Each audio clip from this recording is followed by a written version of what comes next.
this shear stress, the element is going in a clockwise direction rotation, right? If you put your finger in the center, okay, you put your finger in the center, it's rotating clockwise. So this over here is your point X. This over here is your point Y. Okay, so from here you draw a straight line.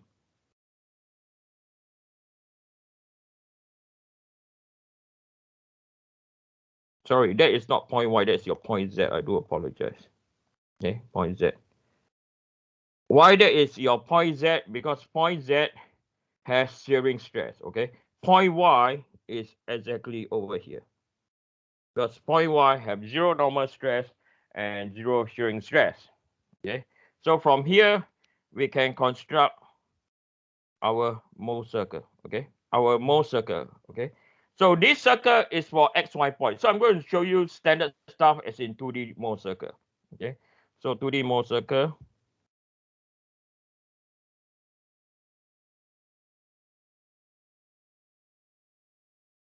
So this is 1 point. Okay, so this is your 2D mole circle, right? And then if I were to construct a 3D mole circle, okay, as I said, don't worry about this. I will teach in class later on. This is your 3D mole circle. Okay, this is your 3D mole circle. So this is for your the other plane, the other circle.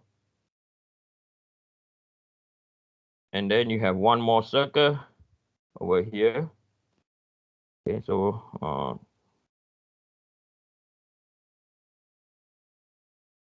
this is for your the other circle or your the other plane. Okay. So for those of you who are interested, what do I mean? So this is for your first circle over here, the biggest one. This is for your XZ plane. So you ask me, Eugene, where's our XZ plane? So this surface over here, this is your XZ plane. Okay. The next circle, the smaller one over here, this is your YZ plane. And finally, the last one, which is this one, this is your XY plane.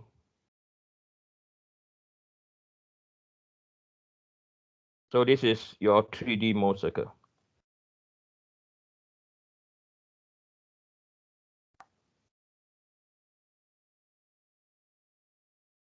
Okay. So from here, so what?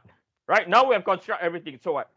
So now, after drawing your 3D mole circle, then you can select your what? Material. So what are the values you're going to use? It is this value you're going to use. The stress 1 and stress 2. Because stress 1 and stress 2 have zero shearing stress. Okay, so we normalize the stress field to acquire the what? The principal stress. Okay, so we construct, okay, 3D mole circle.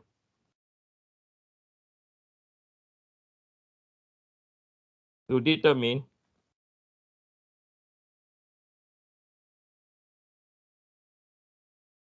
the principal stresses. Okay, so you got your stress 1 and stress 2. Okay, then from here I'm going to get our table. Okay, we're going to get the table that we have down here, which I've done some writing.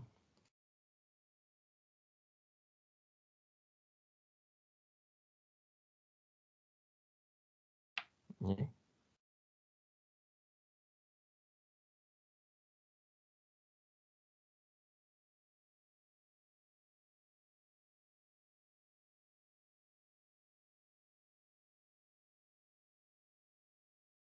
So from here, right? So from our analyzed stress 1 and stress 2, okay, Then we can pick our what? Then we can use this table to look at the what? To pick the material. Okay, to pick the material. Okay. Why is that? Because only at the principal stress, what can you see on the principal stress? So at the principal stress,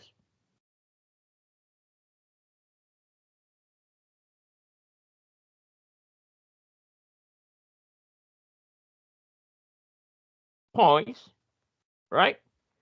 Shear stress is equal to what? 0. When they test this material, okay, when they do the uniaxial test for compression and shearing stress, shear stress is also equal to what? 0. Okay. Now, so if we were to look at the table, some of you would say, Eugene, if I look at the table, I can only see cast iron in compression. What can I do if I don't have the I don't have in the rest I don't have in compression? So in general, okay, in general, the normal stress in compression is equal to 1.333 times or 1.3 times in tensile. Okay, in general. But if it's not given for this case, good. If it's not given, like for in this case, it is safe, okay, safe to assume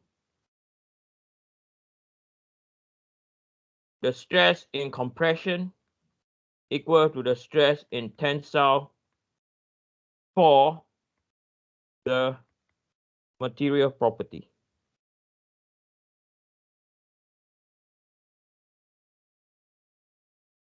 Okay. Okay. So now I hope for about 1 hour 30 minutes. Okay. I hope you can see what you guys are going to go through. Okay. It's integration of different subjects or different field in structure analysis to properly select the material. Okay, so that's where maybe the first lecture student asked me if is the term test accumulative. Okay, so the short answer is you still have, let's say now we reach term test 2, you still need to know what I taught in the first few weeks. Okay, because it's integration of different chapters into one. That's why for this course, students find it challenging. It's not because it is a difficult topic. It's an integration.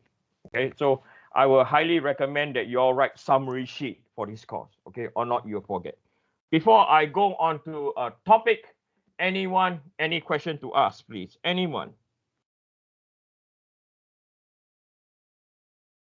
This isn't a question, and I know you posted the slides later, but could you go to the little 3D box you were drawing before you did the Mohs circle?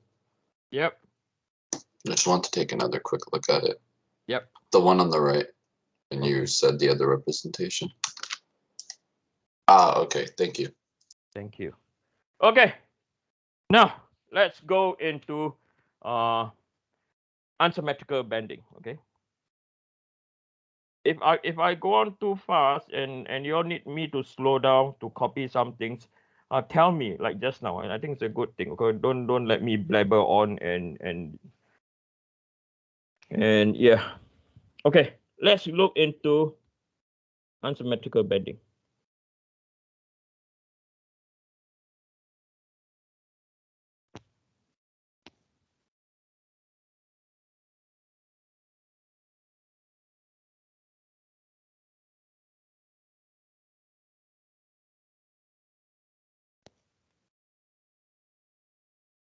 Okay, so let's look at a pure bending situation. Okay, a pure bending loading condition. Or before I go to unsymmetrical, let's go into pure bending first. Okay, let's go into pure bending.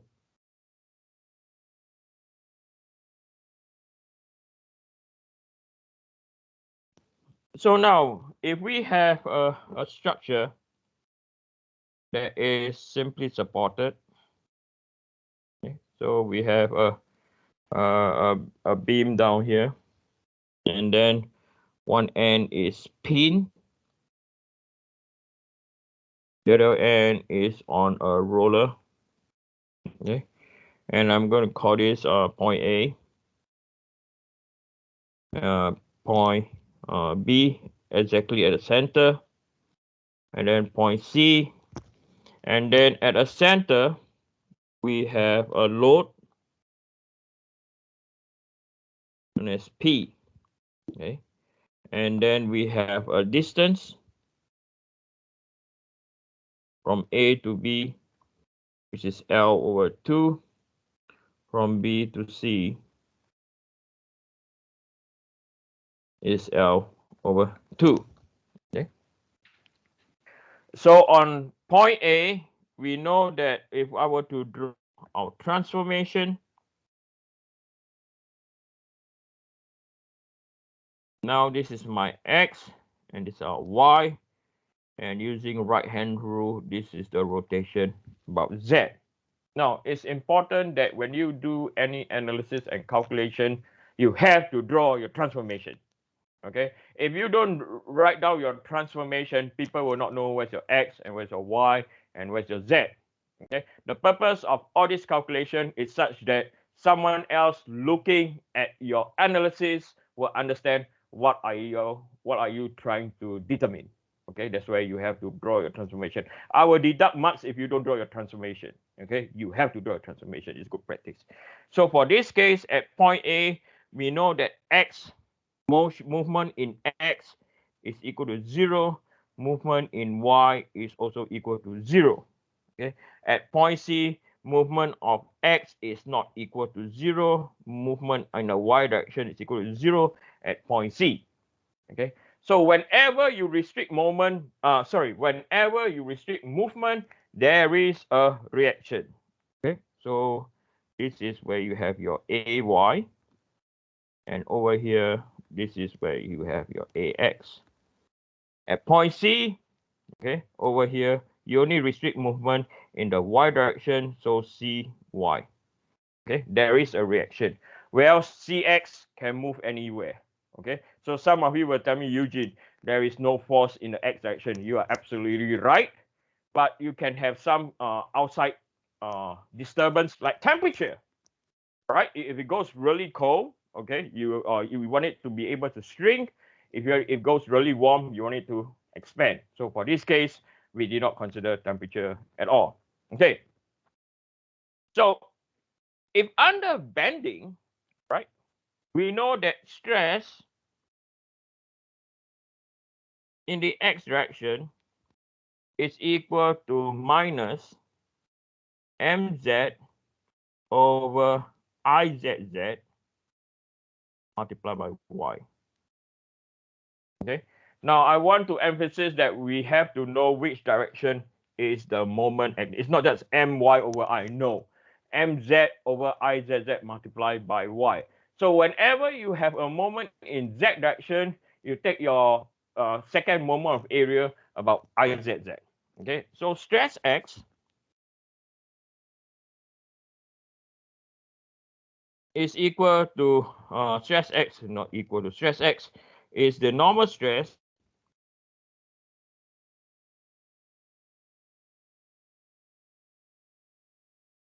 in the x direction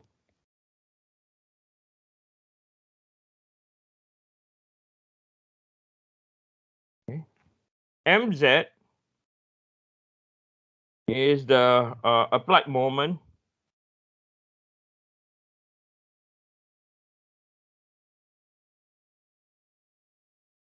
in the z direction.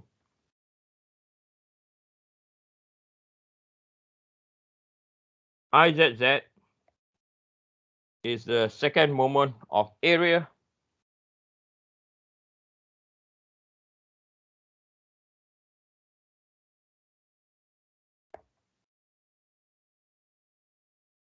About the z-axis.